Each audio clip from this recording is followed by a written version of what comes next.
दोस्तों आपका अपने YouTube channel PSW arts point में स्वागत है। आज मैं लेके आया हूं आपके लिए एक और नई वीडियो, तीसरा चैप्टर इकोनॉमिक्स का 10th क्लास का, जिसमें आज हम जानेंगे मुद्रा और साख के बारे में। ओके, 10th क्लास का ये इससे पहले के चैप्टर में हमने जाना कि इकोनॉमी के कौन कौन से सेक्टर देखने मिलते हैं। उससे पहले हमने डेवलपमेंट के बारे में जाना। अब इसमें जानेंगे कि मनी की क्या इंपोर्टेंस होती है, पैसे की। ओके, तो मुद्रा का प्रचलन कैसे हुआ, वो सारी चीजों को इसमें हम जानेंगे। तो शुरू करते हैं वीडियो को विदाउट टाइम वेस्ट। सबसे पहले बात करें कि मुद्रा विनिमय का एक माध्यम। तो जो मनी है, मनी एक विनिमय का माध्यम होता है कि हम कोई चीज लेते हैं, उसके बदले हम पैसा देते हैं। तो ये हमारे को माध्यम देखने को मिलता है। जब तक पैसा नहीं था, जब मनी नहीं था, तब उससे पहले क्या होता था? तो उससे पहले जो फॉलो किया जाता था वो क्या किया जाता था? वस्तु विनिमय सिद्धांत। वस्तु विनिमय सिद्धांत। ओके, वस्तु विनिमय सिद्धांत। इसका मतलब क्या होता था? इसमें जिसे हम वाटर सिस्टम कहते थे, वाटर सिस्टम। इसमें क्या होता था? वस्तु के बदले वस्तु लेते थे। आपने भी गांव में कभी देखा होगा कि गेहूं के बदले कुछ चीज ले लिया आपने, कुछ खा लिया। वो चीजें जो है पहले इस्तेमाल की जाती, इसी को कहते थे हम वस्तु विनिमय सिद्धांत या वाटर सिस्टम। ओके, अब उसमें क्या होता था कि एक तरह से आवश्यकताओं का दोहरा सहयोग होता था कि सामने वाले को, जैसे मान लो एक मोची है, उसने जूते बनाए और सामने वाले को जूतों की जरूरत है और उसे गेहूं की जरूरत है, तो वो उसे जूते दे देगा और वो उसे गेहूं दे देगा। तो उसमें दोहरे सहयोग की जरूरत पड़ती थी। जहां मुद्रा का उपयोग नहीं होता था पहले, तो पहले वस्तु के बदले वस्तु ली जाती थी।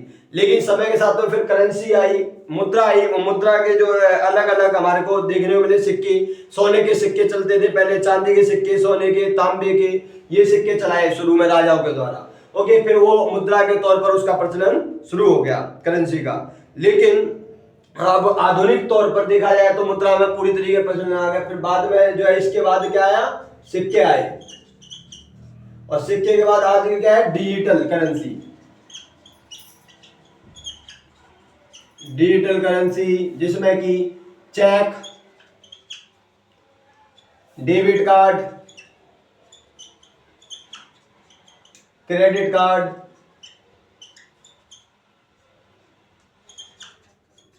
ये सारी चीजें अब हमारे को देखने को मिलती हैं जो हम यूज करते हैं। डिजिटल ऑनलाइन पेमेंट वगैरह कर रहे हैं कि आने वाले टाइम में पैसा देखने को भी नहीं मिलेगा, करेंसी देखने को भी नहीं मिलेगी, सिर्फ नंबर्स देखने को मिलेंगे। ओके, तो मुद्रा का आधुनिक रूप हमारे को इस तरीके देखने को मिलता है। इस तरीके परिवर्तन हुआ। ओके, जो हमारे यहाँ पे नोट जारी करते हैं या सिक्के जारी करते हैं, वो कौन करता है? आरबीआई। कौन? आरबीआई इसके लिए रिस्पॉन्सिबल है, रिजर्व बैंक ऑफ इंडिया के नाम से जिसे जानते हैं हम। आरबीआई की स्थापना कब हुई थी? 1 अप्रैल सन 1935 को। ओके, कब हुई थी? 1 अप्रैल सन 1935 आरबीआई की स्थापना हुई थी। और इसका नेशनलाइजेशन हुआ था 1949, राष्ट्रीयकरण। आरबीआई का राष्ट्रीयकरण कब हुआ था? 1949 में नेशनलाइजेशन। यही नोट छाप सकती है। अब आपके दिमाग में एक क्वेश्चन जरूर आता होगा कि ऐसे तो ये कितने भी नोट छाप लेंगे, कितना ही पैसा जो इन मशीनों पे बैठे हैं वो तो कितने रुपए भी छाप सकते हैं। तो ऐसा नहीं है।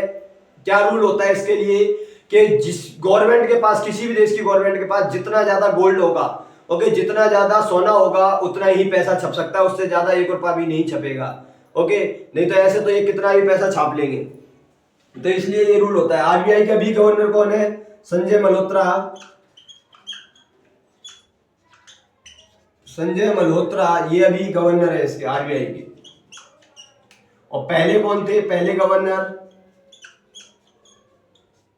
आरबीआई के जो पहले गवर्नर थे वो कौन थे? वो थे हमारे सीडी देशमुख। ओके, इसका हेडक्वार्टर हमारे को देखने को मिलता है आरबीआई का, वो देखने को मिलता है मुंबई में। ओके, जो ये सारे प्रकार के नोट छापती है, जितने भी आरबीआई के कंट्रोल में आते हैं सारे। ओके, विनिमय का माध्यम जो है पैसा अपनाया जाता है आज के टाइम पे। तो अभी के टाइम पे आधुनिक तौर पे क्या है? Cheque, debit card, credit card, digital currency, ये सारी चीजें जो है अपनाई जाती हैं लेन देन के तौर पर। अब इसके अलावा हम देखें बैंकों की ऋण संबंधी गतिविधियां क्या है। तो बैंकों से लोन देखा है आपने कि बैंक से लोन लेते हैं तो उनकी शर्तें क्या होती हैं? या तो मकान के कागज रख दो, या फिर उसके अलावा डॉक्यूमेंटेशन होती है, ब्याज जो है मोटी दर पर ली जाती है। ओके, लेकिन बैंक कितना लोन दे सकता है, कितना नहीं, अब वो चीजें आपको पता होनी चाहिए। अगर आरबीआई जो है, आरबीआई को 15% पैसा अपने पास रखना पड़ता है हमेशा। और 85% तक जो पैसा है वो लोन दे सकते हैं। ओके, 85% तक पैसा जो है वो लोन दे सकती है आरबीआई, बाकी 15% पैसा अपने पास रखना पड़ता है। और जो जिस रेट पर पैसा दिया जाता है उसे कहते हैं रेपो रेट। आरबीआई जो लोन देती है जिस दर पर, ओके, उसे कहते हैं रेपो रेट। ओके, आरबीआई की कुछ शर्तें होती हैं, जैसे जमा करता है जो अपना कुछ सामान गिरवी रखेगा ये तभी लोन मिल पाएगा।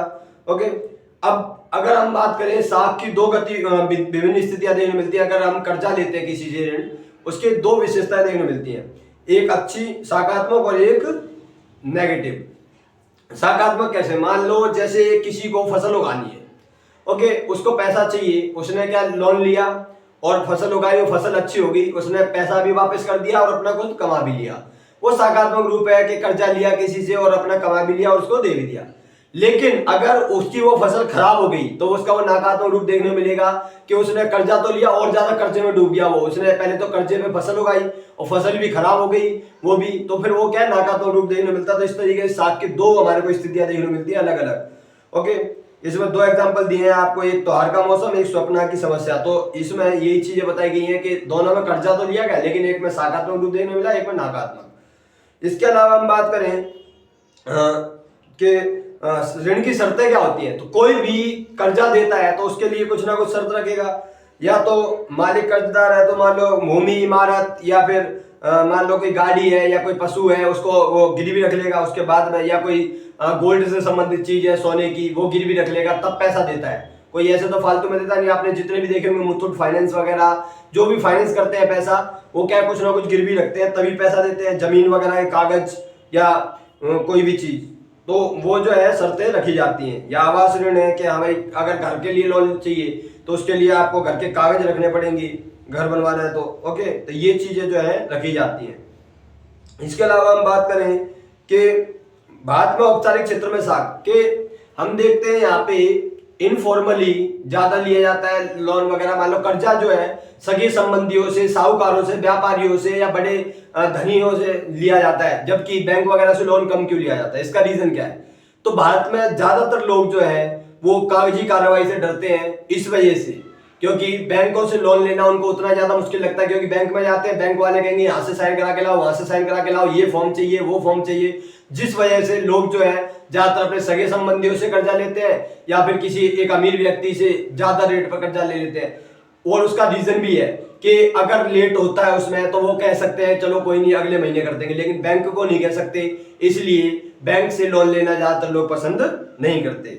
उसका रीजन ये है क्योंकि आज बैंक जो है, बैंक एक समय सीमा निर्धारित करती है कि इतने समय के भीतर आपको पैसा लौटाना पड़ेगा, और अगर वो पैसा नहीं लौटा पाए तो उसके बदले वो सामान उठा ले जाएंगे। इसलिए लोग जो है ज्यादातर जो है छोटे छोटे कर्जदार जो होते हैं वो उद्योगपतियों से ले लेते हैं या बड़े किसानों से ले लेते हैं या सगे संबंधियों से कर्जा ले लेते हैं। ये चीज हमारे को इसलिए देखने को मिलती है ऐसी।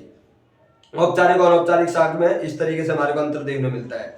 इसके अलावा हम देखें कि निर्धनों के जो सहायता समूह है, जो गरीब लोग हैं उनके लिए सहायता समूह बने होते हैं अलग अलग, जो हमारे को क्षेत्र में देखने मिलते हैं। गांव का एक ग्रुप बना लिया, उनके द्वारा अलग अलग लोन दे दिए जाते हैं कि हेल्प के लिए। कभी किसी की शादी है तो उसके लिए उसकी हेल्प कर दी गई, या फिर किसी के घर में कोई फंक्शन है या किसी को खेती करनी है तो उसके लिए अलग अलग सहायता समूह होते हैं ग्रामीण क्षेत्रों में। इस तरीके से हमारे को ये देखने को मिलता है कि ऋण जो है दिया जाता है। ओके, तो इस वीडियो में इतना ही है। ज्यादा से ज्यादा इस वीडियो को शेयर करना, क्योंकि इसमें हमने जाना कि वस्तु विनिमय के सिद्धांत के तौर पे पैसे का किस तरीके इस्तेमाल किया जाता है, किस तरीके ऋण दिया जाता है, ऋण की क्या शर्तें होती हैं, और औपचारिक औपचारिक ऋण में क्या अंतर है, तो ये चीजें हमने जानी। तो ज्यादा से ज्यादा इस वीडियो को शेयर करना, चैनल को सब्सक्राइब करना, बेल आइकन को प्रेस करना ताकि आने वाली वीडियोस की नोटिफिकेशन भी आपको मिल सके। तो थैंक यू गाइस, जय हिंद, जय भारत।